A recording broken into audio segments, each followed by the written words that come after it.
Hey guys, so welcome back to my channel. I wanted to continue with my story. So let's start with the next part, which is the meeting with my neurosurgeon. Um, I I was a little bit more than stressed, and I didn't quite realize the magnitude of the situation, but both James and my mom were going with me for this first meeting, and I just assumed, hey, it's a normal doctor's visit, we'll just get it out of the way and keep going. I just thought they'd say something about it being a cyst. So I was ready for that, I was ready for the cyst. And I was ready for what that meant. I already had done research, everything. That wasn't what happened.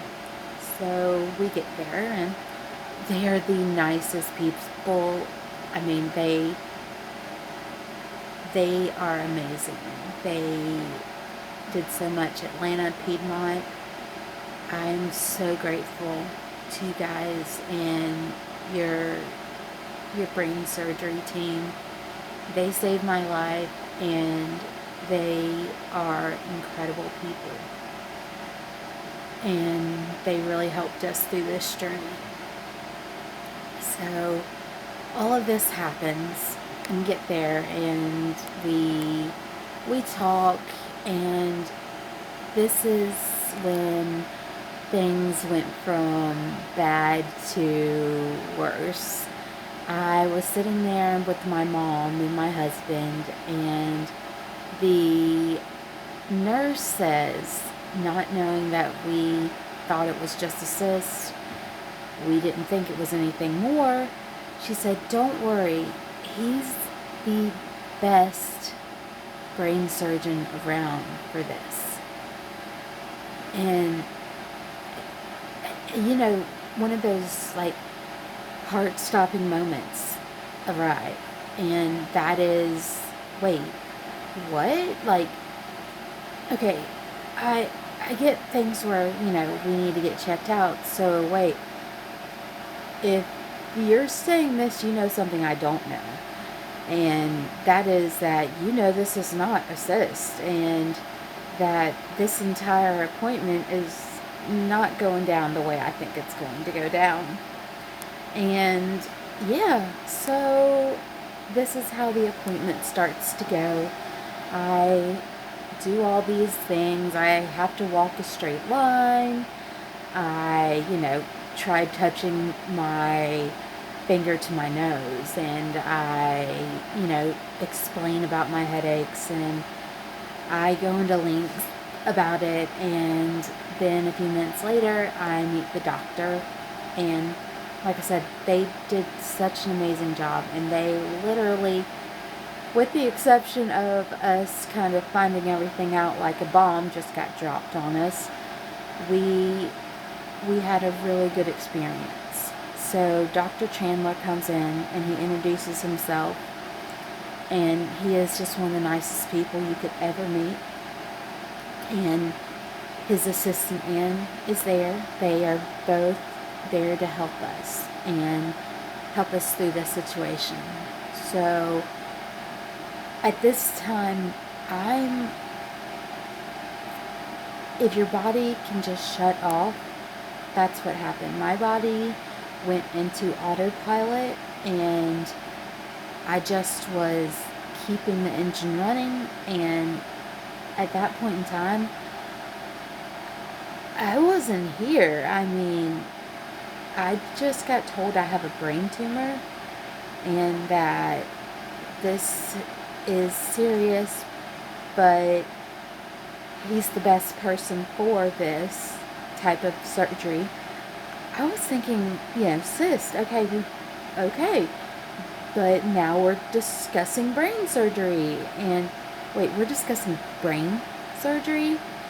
Okay, this was like crazy amount of information being thrown at me, and I had nothing to do but sit there and take it, because I had to find out what was going on. And I guess other people knew what was going on before I did, and I'm thankful for that. But also, I kind of felt like I got, you know, hit in the face by a ton of bricks. And I'm told all this information all of a sudden, and I don't know. It was really hard. So, he was one of the kindest people. He and his team are amazing. In Atlanta Piedmont Neuroscience, you are an amazing group of people, from the women at the front desk to every single nursing staff and assistant there is, to everyone. I'm so grateful to you guys. But I just found out that Dr. Chandler informs me that no, what I have is not a cyst. It's a brain tumor, and that we're going to have to figure out where to go from here. But we called it before it was too late, and we're going to start figuring out what's next. When you think you're going in about a cyst, and you thought that was serious enough, but by the time you leave your appointment, you're being told, no, you have a brain tumor, and it's a pretty serious one, but we need to figure out how serious it is so we know how much you need to, flip out. Oh, okay. Well, that would be fun. That's great. Well, yeah. So I'll continue on that story next week. I'm trying to keep these short, but I wanted to start telling you about what happened when we got there. Then I also wanted to give you guys an update. I have had about a year and a half since my last scan. And because of COVID and just different scheduling issues and the MRI only being able to be done under sedation, just everything made my first one that I had planned in 2019 get thrown out the window, and every appointment in 2020 got thrown out the window. And now, 6 months into 2021, and we finally have my doctor's appointment and for my MRI, and I was really nervous when we got out because I've been having some symptoms that were a little bit concerning, but I was hoping it was just stress. And then I get that call, and I look at my phone and realize the neurosurgeon's office has called me a total of 4 times since I've come out of recovery from the MRI procedure, which is scary as all get out. And I'm like, oh God, what am I going to do now? I didn't think I could handle it, y'all. I didn't think I could handle the bad news. And then to top it off, we got some really hard news in our family this week. And honestly, that day we had so much bad news, we needed this information. I did really well. I'm kind of like put aback about saying it, because saying it almost seems like I'm putting it out there that oh, everything's fine now. No, but I did have a good visit. I did have a good scan. I did have better than they expected, and I responded better than ever. My A1Cs are down to perfect range. Everything I've been doing is dang near perfect as I could do. And from my end, I've done nothing to feed this tumor. But the tumor feeds on sugars, and diabetics need sugar to live. It's kind of ironic, right? The thing killing me is also what keeps me alive. What? So, yeah, my doctor literally was trying to get a hold of me because she didn't even want to make me wait till my appointment.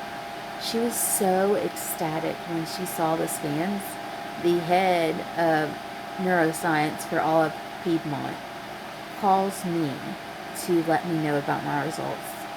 And in my results, we found out my tumor has not grown at all in any way, shape, or form. There is no new growth. There is no worrisome areas. My BP shunt is doing well. I'm responding really well to all of the radiation finally.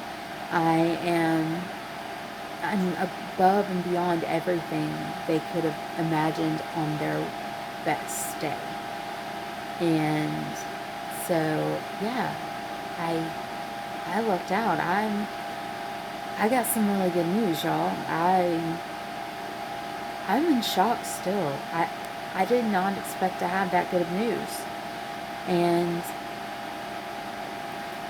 it's kind of bittersweet in some ways because, and I might have a few people upset with me for saying this, but I'm going to go ahead and put it out there that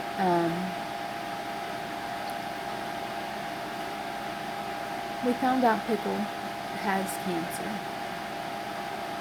And he has cancer pretty bad. It's metastasized and it's in his bones. And on a day when I get so much good cancer news, and I get so much good brain tumor news, I get my rug pulled out from under my feet by the man I most respect in this world, being told that he just wants to live his life as long as he has left and be comfortable. And I can't blame him. But I also don't want to lose him. So, yeah. So that was my day today. And I will see you guys on Sunday when I update. I love you all. And I hope you do okay.